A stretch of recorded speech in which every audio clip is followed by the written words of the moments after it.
சந்தியா சமையல் நடக்குதா? ஆமாங்க, இன்னைக்கு லேட்டாக தான் ஆரம்பிச்ச சமையல். என்ன ஸ்பெஷல் இன்னைக்கு? இன்னைக்கு பார்த்தீங்கன்னா அரிசி இது. இங்கே வாங்க, தேங்காய் பால் எடுத்து தேங்காய் சாதம், கத்திரிக்காய் தொக்கு இதெல்லாம் ரெடி ஆகிட்டே இருக்கு. நம்ம சாமிக்கு நிறைய தேங்காய் உடைச்சோம் இல்லைங்களா, ஒரு 3 மூடி உடைச்சோம்.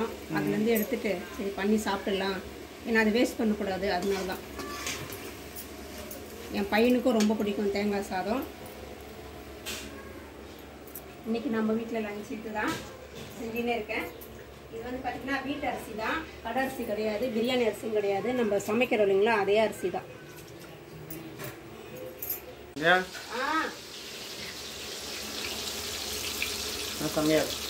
இன்னைக்கு மீன் வறுவல், கீரை, சிறுகீரை பருப்பு போட்டு கடைஞ்சிருக்கேன். இன்னும் தாளிக்கணும்.